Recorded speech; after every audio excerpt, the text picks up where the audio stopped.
everything I had read talked about real food being expensive. And so I was thinking, no, like this is never going to happen. But the words that came out of my mouth were, sure, I'll try. And lo and behold, a few months into it, making it work. We were eating real food that came from the ground, like produce, fruits, vegetables, healthier meats. And we eliminated, I would say at the time, about 80% of the boxes in our pantry, which was huge for us. Hey guys, welcome to this week's episode, and I'm so excited for today's guest. She is the creator of Don't Waste the Crumbs, a website devoted to helping others eat real food on a real budget, and she's the creator of an amazing video boot camp called Grocery Budget Boot Camp. Welcome, Tiffany. Tiffany, how do you say your last name? Terczak. Terczak. Tiffany Terczak. Welcome. Thank you for having me. So this is such an exciting episode for me because I will tell you right now, my husband, so we spend, I'm embarrassed to say how much money we spend, but we spend about anywhere from $600 to $800, sometimes $1,000 a week on groceries for our family. And we have a family of 4 and we go out to eat. So, and Your we secret is safe with me. yes, so we buy organic. We do buy everything like really, really clean. And we do have people over a lot. And I always have somebody who is having a baby or I'm making meals for. So we have a lot where we're giving food to people where I'm making meals. So that equates some of that to that, but still it's astronomical. So I'm so excited about you helping us try to reduce the cost of everyone's budget. We can do it. So I know that you took an interesting path to real food. Can you tell the listeners how your journey started and with you just trying to save money on your own natural living for your family? Yeah, so when my husband and I first got married, we both brought a lot of debt to the table. And when we realized we were going to have a baby, we looked at the numbers and, the numbers don't lie. And we had to figure out how to save some money in case I didn't go back to work. And our grocery budget was the only budget line item that had any wiggle room. We couldn't change the mortgage. You couldn't change your car payment. And I know you can do some free creative financing nowadays, but at the time, they didn't budge. And so we looked to the grocery budget. And it started out with just saying, okay, this is what we spent last month. Let's see if we cannot go over. And that worked for a long time until we had baby number 2. And at that point, my husband spoke up and said, hey, can we eat real food?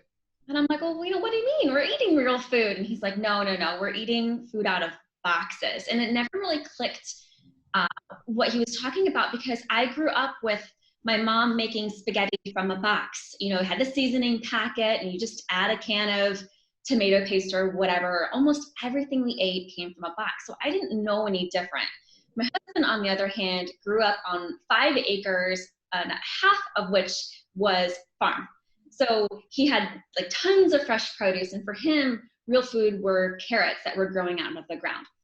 So in order to make our budget work, we had cut back on tons and tons of things. And he said, do you think that we can eat this real food without making the budget go up? Because we were doing really good, paying off our debt and racking up a savings account. And I was like, well, I don't know about that. I actually was probably not quite that nice when I replied back to him simply because everything I had read talked about real food being expensive. And so I was thinking, no, this is never going to happen. But the words that came out of my mouth were, sure, I'll try.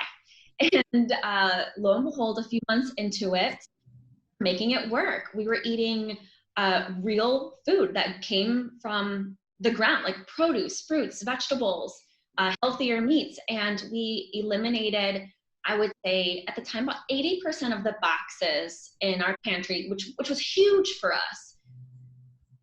And then we got that under control. We started living that way and it became easier. The longer you do it, the easier it becomes. And then I realized about maybe a year later or so that once you start reading the labels on food, you start reading the labels on everything. And so I remember being in the shower, washing my hair, putting the conditioner in. It says leave in 1 to 2 minutes. I'm like, well, I got nothing to do. So I'm going to read the labels on the shampoo and conditioner bottles. And I'm looking at these labels and I'm like, I have no idea how to pronounce this. I don't know what this is. And if this was something I was going to eat, I would not eat this. Like if I can't pronounce it, we don't know what it is, we wouldn't eat it. Yet I'm putting it on my skin, which absorbs, it's the largest organ in your body. It absorbs all the toxins that are in whatever you put on it. And I'm putting it on my baby's skin. And that was the first time it clicked for healthy living as a whole and not just food. Awesome. I love your story because I hear so many people complain that they can't afford real food. They say, I can't afford to buy organic products or clean products or eating real food that are organic. And I feel like you're living proof that it's possible. So if you had to pick your top 3 tips for listeners on a budget who are trying to switch to natural living, what would it be and why? So my first tip would be to focus on the big stuff. That would be the things you eat most often, the things or the products you use most often. That's going to give you the biggest bang for your buck. So say, you make chicken on a regular basis. If you focus on getting better chicken, then you're going to make a much better dent in your health than you would be if you focused on buying better. I always use the example of soy sauce because you don't use a lot of soy sauce or very often. So even if you got the best you could afford, you're not making that big of a dent. And you could say the same thing for maybe shampoo or your body wash or your face soap. These are things you're using at least once a day, sometimes twice a day. So if you start there and just simply get the best you can afford or find a really good DIY tutorial to make it from scratch using natural ingredients like Castile soap or like olive oil and essential oils, that can go really far with both your natural living journey and your budget. So my second tip would be when you're making changes, don't try to change too much at one time because you're going to get overwhelmed and you're going to get frustrated and you're going to want to quit. So for food, I recommend making about 1 change a week. And this doesn't have to be a big change. It could be something as simple as oatmeal that you make on the stove instead of a box of cereal. To me, like that's a change. That's a baby step. It is pointing you in the right direction of better. When it comes to natural living and the stuff that you're using, body products, I recommend 1 product a month. And that's simply because it takes us a little bit longer to adjust to that when you're adjusting to maybe like a homemade body wash. The consistency is different. The smell is different. We're a little bit more finicky when it comes to the body product stuff. So I recommend 1 change a month for those. And then tip 3 is plan. Plan, which everybody hates to plan, but the longer I do this, the more I just realize how vital planning is for all of it. You have to plan the budget, plan your meals, plan your shopping trip, even start paying attention to how long something lasts you so that you can plan for that purchase in the future or plan to find a recipe to make it from scratch. Because I've learned that if you don't plan, when you are in the moment of, oh my goodness, I don't have a plan for dinner, what am I going to make? You turn to your old habits. You turn to drive-through. You turn to delivery or takeout.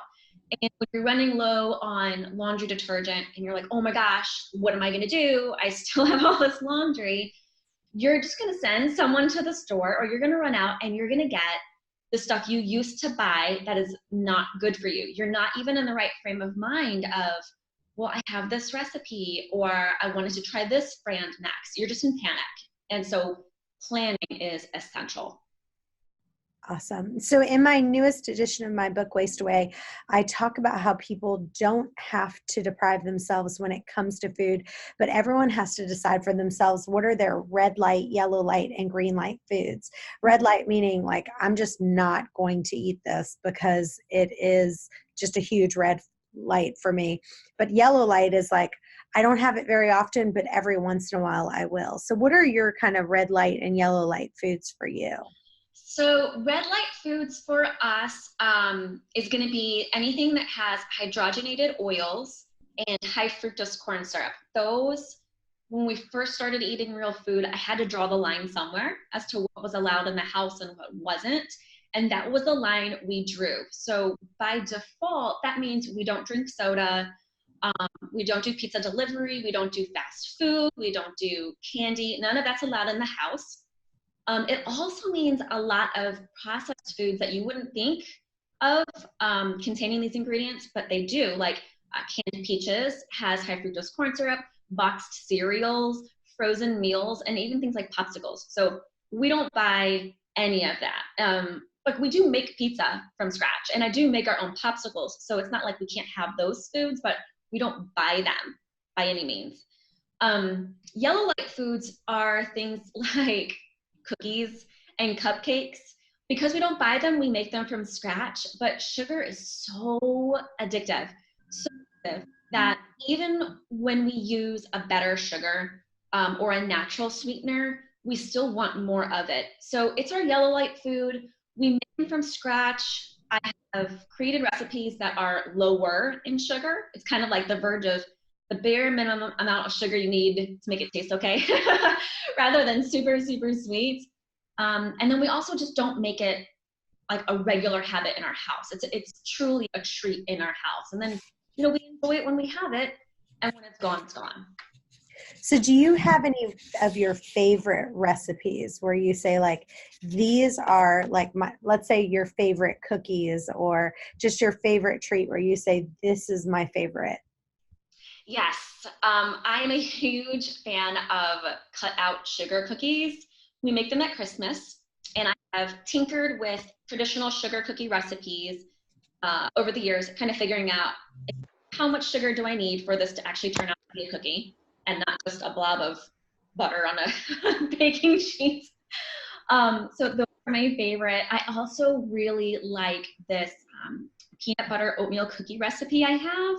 You take your healthier sugar and you like process it so it becomes a super fine sugar, and it's just so, so good. It totally satisfies that sweet tooth of I want something sweet, but I don't want to feel bad having my something sweet.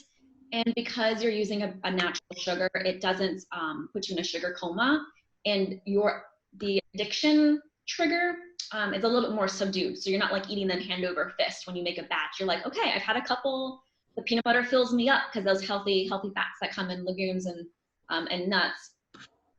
So we like to make those. Awesome. Now I know Halloween's coming up, and so you know the kids, they're filling up pillowcases with as much candy as possible. Do you have any tricks for the kids as Halloween's coming up for anything that would kind of lower their sugar intake?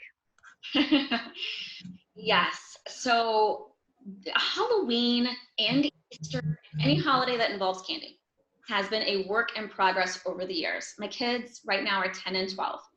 When we first started trick-or-treating, this would be at least 5 to 6 years ago. So I don't want anybody listening to think that you can just whip out a change and not expect mutiny in your house, because you know Halloween is synonymous with all this candy. So when we first started trick-or-treating, we drew a line at certain types of candy. So granted, they were little.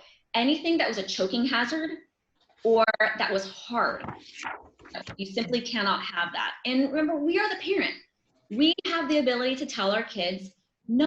So I really want to encourage other moms who are listening who feel bad telling their kids no. You have to remember that the kids don't know what's best for them. So, you know, it might not be fun for a few minutes, but definitely, you know, put your foot down and say no to certain things. It would be Jawbreakers, Jolly Ranchers, and then anything that was sticky, like caramel or a taffy, because just honestly, it got stuck in their teeth. And as a mom, it was awful to try to brush their teeth and get it out. So we just said, we're not even going to mess with that. And that really boiled it down to anything with chocolate.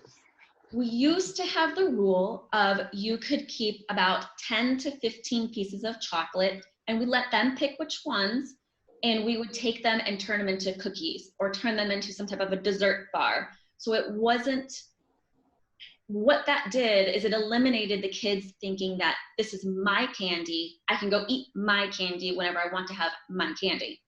Instead, it became, this is a family treat. And it also, I would say, psychologically and literally gave me as the parent a little bit more control, because I could say, no, I'm sorry, sweetheart, we can't make cookies this weekend. So I'm not above tricking the kids when it works in their favor. I mean, if you put the candy in a jar in front of their eyes, you're pretty much teasing them all the time. But put it away, out of sight, and they say, Mom, can we make cookies? And you legitimately say, no, I'm sorry, we can't. Well, then you can't make cookies. You know, you're not depriving them, but you're also delaying it. So they're going to eat their candy hand over fist. And then over the years, we've reduced the amount that we actually save.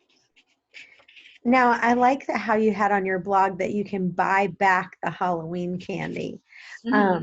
So talk about that for a second. That was actually a reader's suggestion. I've never actually done that myself. I've looked in my area for different dentists and organizations that will buy back the candy, and I haven't found anybody locally. So that's out there because someone. But you can do it yourself. Like you could say, like you as the parent can say, I'll buy, 5 cents for every lollipop and 25 cents for every candy. Oh yes, absolutely. You know? And we've done it too, where the kids have to trade in the bad candy for something that's healthier. Like we'll make homemade peanut butter cups, and the kids have to trade in 2 or 3 of the candies for one homemade peanut butter cup. And it used to be, for the moms out there, it used to be 1-to-1. The kids traded in one piece, we gave them 1 peanut butter cup. But as we just gradually ate less and less sugar, I was able to say, well, no, if you really want that peanut butter cup, I need 2. So we can kind of up the ante as the kids get further in their own natural journey. So the question I ask all my guests is, take me through a normal day in the life of Tiffany. Like, what did you eat yesterday? When did you eat it? Did you work out? Yeah, so yesterday was not a normal day. Do you want yesterday or do you want a normal day? Let's do both. Let's do yesterday and a normal day. Okay, so normally I wake up at 5:15, I get breakfast ready and I get lunch ready. And I'm not cooking. Usually it's already ready. Like I've already made muffins, or I've already made homemade sourdough bread or something. So I just get it out for the kids. And I'm either in the basement or I'm outside by 6 o'clock, because my exercise, I'm part of an online gym, which is a combination of body weight training, and HIIT routines. So I'll do those in the basement, but I also like to run when it's not too cold. The weather has been just really hit and miss lately, and I knew yesterday I was going to not be running, even though I would normally run on a Tuesday. But so I normally run. We take the kids to school. We come back. I have a smoothie for breakfast almost every single day without fail. Tons of greens, just a little bit of berries and spinach and some protein powder. For lunch, I have a really big salad. I'm really big on eating greens. Like I aim for 9 ounces of spinach a day. And that's just breakfast and lunch. So between me, I'm eating a pound of produce at breakfast, a pound of produce at lunch, and then there's dinner. Work, I have appointments, meetings, errands, usually during the day. I try to bulk all my errands and bulk all my meetings so I can be productive at home. And I pick up the kids, and as soon as we get home, work stops and it turns to homework, making sure they're doing their chores, getting dinner ready. It's kind of more family focused as soon as the kids are home from school. Yesterday was just a jam-packed day. So I've been experimenting with matcha tea lattes. I really love matcha, and I usually just have it plain with water, but I was just in the mood for a latte. So I made my own version of a bulletproof matcha tea latte. It was just really, really good. So I had that, taking the kids to school, and it was so good. I made myself a second one when I got home, but then I wasn't hungry, or I was in a meeting until about 2. So at 2 o'clock, I was like, I need to eat something for lunch. Otherwise, I'm not going to make it to dinner. I'm going to make bad choices basically in the afternoon. So I had a few pieces of a new recipe that I'm working on, and it's whole wheat, sourdough, cinnamon raisin bread. Was the bomb. It was so good. So I had that too. And then for dinner, I had made a sheet pan, sweet potato, and chickpea Buddha bowls. Awesome. Well, I have a great matcha tea recipe that me and Mama Z, you know Mama Z, I right? know, she's so Yes, sweet. yes, I have to add that. I'll add that into the show notes and show a great recipe that she taught me how to do that's very low sugar. Oh, wonderful. Yeah, her and I made it when she came down to visit. Hey guys, I hope you're enjoying the episode so far. But as you know, I've interviewed over 1,000 women, and every time I've watched a thin eater eat, I realize that maintaining a healthy weight is a skill that can be taught and mastered over time. That's why I created a video course that will teach you all the tips that I learned to help me lose over 30 pounds. It's way more powerful to watch the thin eaters than even to listen or to read it. Go to chantelrayway.com/video for a free glimpse. If you're wanting to take yourself to the next level, everyone needs a coach. Every professional player has a coach. We want to come alongside you and help you in your journey. Go to chantelrayway.com/coaching. I just had someone listen to the audiobook 3 times, and she just emailed me and she said by her listening to the audiobook 3 times, that's what did it. That's what allowed her to really lose the weight. We have an amazing offer for you. It's the 2nd edition of my book, which has tons more information. It has the audiobook, the ebook. It normally runs for $29.99. You can get it today for $4.99. Go to chantelrayway.com/deal to get it. Now back to the show. All right, let's jump right into the listener questions. This is from Becca in Portland. I have a 2-year-old and a 4-year-old, so I'm always cleaning up messes and spills, but I hate using harsh chemicals around them. I'm looking for a natural homemade alternative to disinfect. Any suggestions? Becca in Portland. Yes. So about a year ago, I did a side-by-side testing using protein swab like testing strips to see if vinegar actually cleaned messes. Basically, I took raw chicken, smeared it on my countertop, which I know is really, really gross, but I did it with a vinegar solution, and then I cleaned it up with a Castile soap solution. And the vinegar did not clean up the chicken mess, while the Castile soap did. So I personally love essential oils, so I have an essential oil-based cleaner. But if you don't want to mess with that or go with that route, Castile soap is easy, it's affordable. The only downside is that it can leave what looks like a white residue. It just means that you need, when you're done cleaning, you need to wipe it off with a damp cloth. But that's totally safe. So when I was at Mama Z's house, she told me about this bottle that you can get, and it's so cool because it literally, I think I'm going to give it away to one lucky winner. But what it is, I bought so many of them, and basically it literally tells you how much to put in. So it's like, it says put this, like you have a line there and it says this much vinegar, this much Castile soap, this much essential oils. And one of the things I did was I just doubled or tripled the essential oils that you're supposed to, because the problem is vinegar, like I think it says to put 24 drops of essential oil, but if you don't double that, then whatever spray you make, it will literally smell just like vinegar. So you need to make sure that you like double or triple the essential oils in there, and then it'll smell good. So Can I share a little hack with you? yeah. Smell. So if you take your citrus peels, oranges, limes, lemons, stuff them into a mason jar, something that has a lid that fits, because if you collect jars, you often have the ones that don't fit. And then fill it to the top with vinegar, seal it up, and just put it in like a dark cabinet or what, just somewhere out of reach for about 2 to 4 weeks. Then your vinegar will smell like the citrus that you put in there, and it's still just as powerful vinegar, but it doesn't have that you guys know what I'm talking about, that smell that comes with vinegar. It smells like lemon, or it smells like. So so let me repeat back what you said. So you can just get a jar, take the vinegar, and then just peel the orange, and then just put all the peel inside the vinegar. Yes. That is Yeah. awesome. I love that idea. And then you get rid of that smell. And then, I mean, obviously you can still use as much essential oils as you want, But but you're saving money. right, right. Ooh, because essential oils are not cheap. Even Correct. the ones that are, they're not cheap. Do you have a certain brand that you use for essential oils that kind of helps with cost? I use Young Living oils because I just really, I feel like I can stand behind the quality, the seed to spill promise.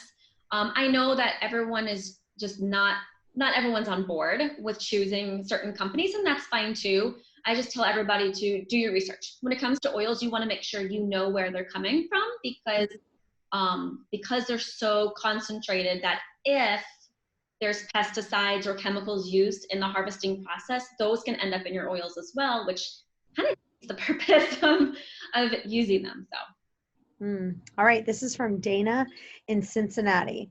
I'm trying to cut down on my kids' sugar intake, but they love sugary cereals for breakfast and things like fruit snacks and granola bars for snacks. Are there any lower sugar, healthier versions, or is there a way that I can make them a healthier breakfast at home? Absolutely. So on my blog, don'twastethecrumbs.com, I have a ton of recipes like granola bars and breakfast things that are family picky eater tested and approved.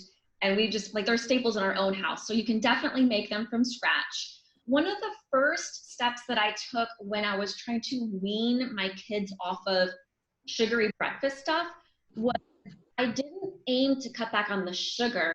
I just aimed to make it myself. So, for example, oatmeal pack those, Quaker Oats instant oatmeal packets. My kids love the cinnamon brown sugar, which, as the name suggests, brown sugar is one of the key ingredients, and that's probably what makes it taste so good.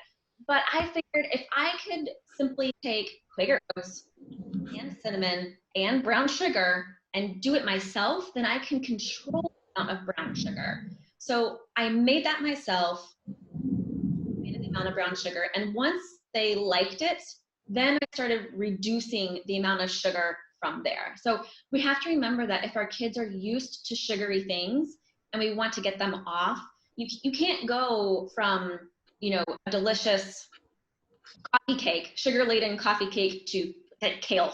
It's too big of a contrast, especially for kids, because they're gonna just straight up tell you this is bad.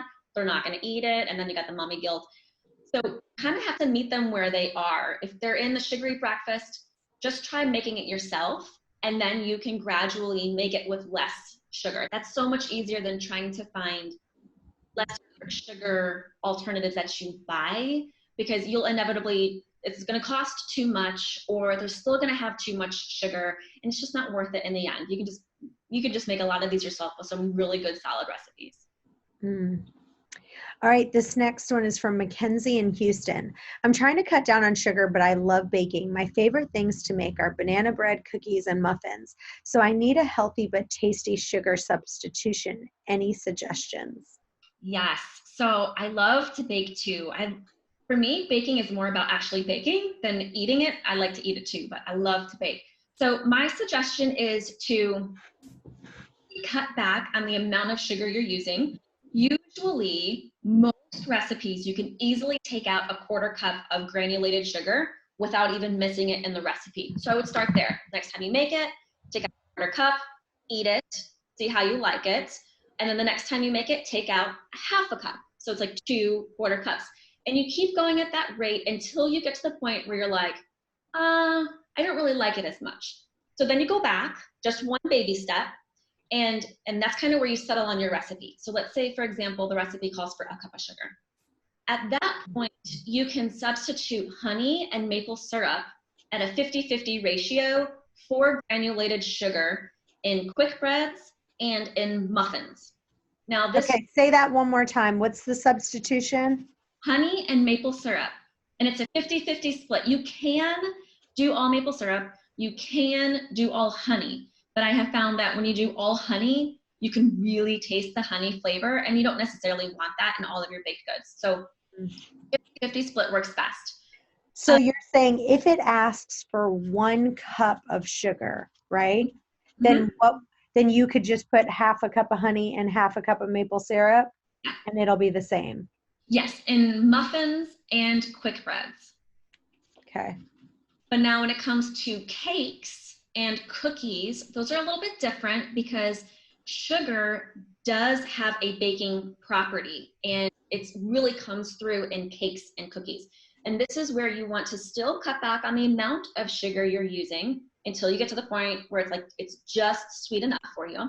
And then you increase the quality of your sugar. So you might go from white granulated sugar to turbinado sugar. That's a baby step. And then you might go from turbinado to coconut sugar. And then you might go from coconut sugar to maple sugar. You just kind of slowly make your sweeteners a better quality. And that is easier on the budget because you have already decided early on just to use less in the first place. So it's not like you're buying expensive sugar and then using a whole lot of it. You're buying the nicer sugar and using less in each one. So you're saying in cakes and cookies, you can't do the honey and maple syrup. You just need to get a better quality of sugar instead of substituting it for the honey and maple syrup. Is that right? Generally speaking, yes. Okay, got it. If you want a cake or a cookie that does not have granulated sugar at all, you're going to have to find a recipe that was created for that because they're liquid. I mean, it's like taking a cup of flour out of your cookie recipe and adding a cup of water. It's just going to be really thin, and you're not going to get that poof and consistency of a cookie you want. So it's a little trickier. Okay, next question, Jen in Dover. I'm trying to cut down on pasta and grains, but I make a lot of pasta and white rice because they're cheap and quick, and my kids are super picky. What are some other quick and filling things I could cook instead of pasta that my kids will actually eat? Okay, so if you asked me this question 6 years ago, I would give you an answer and say, change brown rice. You can do potatoes and sweet potatoes, other root vegetables like carrots or quinoa, whole grains like quinoa or millet.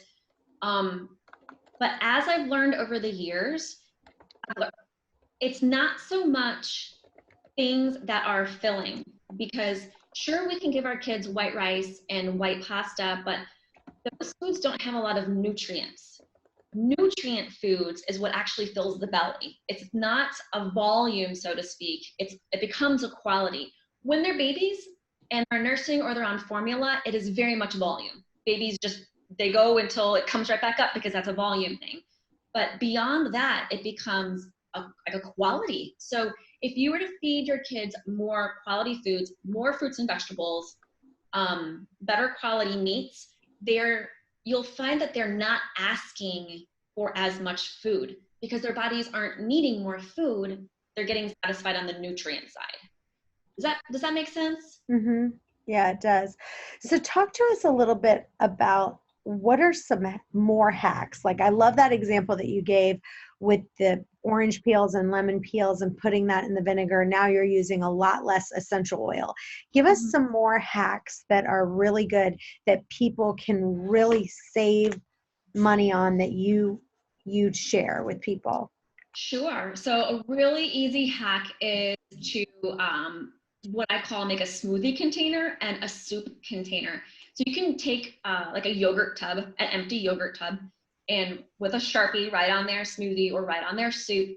One goes in the fridge, one goes in the freezer. If you have anything left over that would remotely taste good in a smoothie, and is really applicable to those with little kids who like you give the kid a half of a banana, they take a bite and they walk away. Or you have half of an apple, half of a peach. You just seem to have all these random pieces of leftover food in your smoothie container. And then the next morning, blend it all up, add some milk or some almond milk, maybe some greens and other produce you need to actually get you a full smoothie.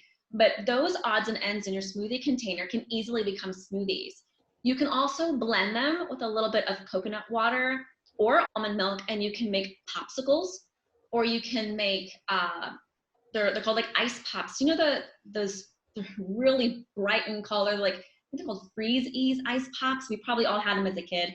You can make a similar one, but all it is fruits and vegetables and healthy things, and the kids love that. Now, for the foods that wouldn't taste good in a smoothie, like the root vegetables, broccoli, that type of thing. You put it into the soup container. And when that is full, you take chicken bones. And by the way, save all your chicken bones. Like even if you've eaten off of them, sounds gross, but trust me here. Save all your chicken bones, and then you take your soup bucket and you make homemade chicken stock, or you can make homemade vegetable stock. If you buy chicken stock, the cheapest price I've seen lately is like $50 for a quart. And if you're feeding a family of 4, so there's 4 of us, and my kids are in elementary school, I have to use 2 quarts of chicken stock every time I make a pot of soup, just to feed the 4 of us for dinner and get lunches for the next day. So we're looking at $45 of chicken stock. If I use my own chicken bones and I use all my scraps from my vegetables, I can make chicken stock for free. And I actually make, it comes out to be about 2.5 gallons of chicken stock using the scraps and the bones. So I'm saving, what is that? That's 4, 8, 10. You're saving a lot of money. Yeah, you're saving a lot of money. I mean, it comes out to $20 to $30 in just chicken stock. That's awesome. Well, thank you so much for being on today's show. Tell listeners where they can find out more about you and follow your work.